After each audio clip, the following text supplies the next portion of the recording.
여호와여, 죄 장막에 머물 자 누구 오며 그의 성산에 사는 자 누구 오니까.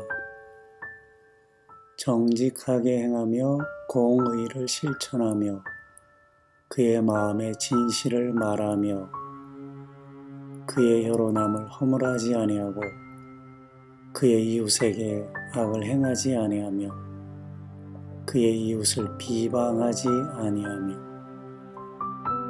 그의 눈은 망령된 자를 멸시하며 여호와를 두려워하는 자들을 존대하며 그의 마음에 서원한 것은 해로울지라도 변하지 아니하며 이자를 받으려고 돈을 꾸어주지 아니하며 뇌물을 받고 무지한 자를 해하지 아니하는 자이니 이런 일을 행하는 자는 영원히 흔들리지 아니하리이다. 아멘.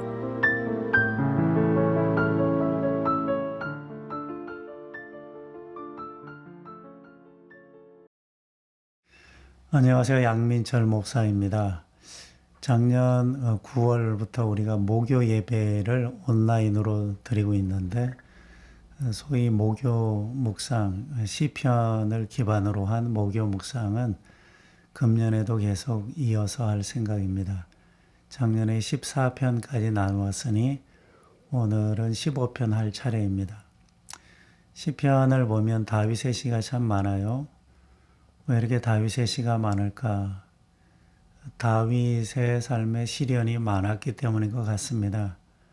원치 않는 시련이 마구잡이로 찾아오매 그가 생존하기 위해 하나님을 의지했죠. 하나님을 의지함으로 남다른 많은 은혜를 경험하고 그래서 구구절절 고백할 것이 참 많았다라는 것입니다. 평화든 시련이든 내가 선택할 수 있는 게 아닙니다. 평화를 원하지 시련이 찾아옵니다. 우리가 선택할 수 있는 것은 어떤 태도를 갖느냐입니다. 만일 우리가 다윗처럼 하나님을 찬양하며 하나님께 탄원하고 하나님을 의지하는 신앙적 선택을 한다면 시련에도 불구하고 은혜가 넘치는 그런 삶이 될 줄 믿습니다. 그래서 다른 사람에게 은혜를 전하고 간증할 수 있는 삶이 될 것입니다. 부디 그러한 믿음의 선택을 하시기를 바랍니다. 시편 15편은 성소에 들어가는 시라고 되어 있어요. 여기에는 화자 둘이 등장합니다. 예배자, 성소에 들어가려고 하는 예배자가 등장하고 그 예배자에게 어떤 말을 전해주는 예배자의 물음에 대답해주는 성소 문지기가 등장합니다. 그래서 1절에 보시면 누가 성소에 들어갈 수 있습니까? 라고 예배자가 묻습니다. 이때 성소 문지기가 2절 이하에 보면 이런 사람이 성소에 들어갈 수 있습니다. 라고 대답한 내용이 2절 이하 마지막 절까지 내용입니다. 그렇다면 먼저 예배자의 질문을 들어보겠습니다. 1절을 다시 읽습니다. 여호와여, 죄 장막에 머물 자 누구 오며 죄 성산에서 사는 자 누구 오니까? 라고 이렇게 묻습니다. 어떤 사람이 죄 장막에 머물 수 있을까요? 죄 성산에 사는 자는 누구입니까? 우리는 이 질문을 어떻게 받아들여야 할까요? 예배라는 관점에서 이 질문을 받아들이고 답을 해야 되는데 질문을 다시 하면 이런 질문을 우리가 직면하게 되는 것입니다. 어떤 예배자가 하나님 앞에 설 수 있습니까? 하나님이 인정하시는 예배자는 어떤 사람입니까? 첫째, 합당한 삶을 사는 사람입니다. 2절입니다. 정직하게 행하며 공의를 실천하며 그 마음의 진실을 말하며 정직, 공의, 진실이라는 단어가 등장하죠. 우리가 드리는 예배는 구약 제사에 뿌리를 두고 있는데요. 제사에는 제물이 필요합니다. 가장 중요한 제물은 예수 그리스도, 어린 양이신 예수 그리스도입니다. 그 다음에 중요한 제물은 우리 자신입니다. 예수 그리스도로 말미암아 하나님과 화해한 우리는 우리 자신을 하나님 앞에 드리셔야 하는 것입니다. 우리 자신이라는 제물이 하나님 앞에 합당치 않다면 우리가 드리는 제사적 예배는 실패하고 만다라는 것입니다. 창세기 4장 4절 5절 보시면 이런 말씀이 있습니다. 여호와께서 아벨과 그 제물은 받으셨으나 가인과 그의 제물은 받지 아니하신지라. 하나님은 아벨의 제물을 받기 전에 아벨을 먼저 받으셨습니다. 하나님께서는 가인의 제물을 거부하시기 전에 먼저 가인을 거부하셨습니다. 기도와 찬양과 헌신, 이것은 매우 중요하지만 기도하고 찬양하고 헌신하는 우리 자신이 더 중요합니다. 그래서 우리 자신이 하나님 앞에 합당한 삶으로 제물이 되면 우리가 드리는 기도, 찬양, 헌신도 하나님이 아벨의 제물을 받으셨듯 받으신다라는 것입니다. 6일 동안 합당한 삶을 사는 사람이 하나님 앞에 설 수 있고 하나님께서 그의 예배를 받으신다라는 것입니다. 어떤 예배자가 하나님 앞에 설 수 있습니까? 하나님이 인정하시는 예배자는 어떤 사람입니까? 둘째로 합당한 혀를 가진 사람, 합당한 혀를 가진 사람입니다. 3절 보십니다. 그의 혀로 남을 허물하지 아니하고 그의 이웃에게 악을 행하지 아니하며 그의 이웃을 비방하지 아니하며 라고 했습니다. 찬양에 대한 생각을 잠시 나누겠습니다. 찬양은 하나님의 위대하심과 아름다움을 드러내는 언행을 말합니다. 예배 중에 드리는 찬양뿐 아니라 일상의 언어가 중요합니다. 만일 우리가 6일 동안 이웃에게 해를 끼치는 말, 험담, 해코지, 비방 등을 즐겼다면 주일날 와서 입술로 노래하며 찬양하는 것을 하나님이 받지 않으십니다. 우리 혀를 악마같이 사용했다면 주일날 와서 천사같이 노래할지라도 하나님은 받지 않으십니다. 우리의 찬양이 하나님이 받으시기에 합당한 것이 되려면 6일 동안 이웃에게 선을 베푸는 말, 공동체에 덕을 끼치는 말, 일상의 언어가 찬양이 되지 아니하면 회중 예배 드리는 그 찬양이 상달되기 어렵다라는 것입니다. 회중 예배 드리는 찬양이 우렁차지 아니할지라도 음정 박자에서 탁월함을 드러내지 않더라도 일상의 언어 속에 하나님이 기뻐하시는 말들을 하고 살았다면 주일날 와서 드리는 그의 서툰 찬양이라도 기뻐 받으신다는 것을 믿으시기 바랍니다.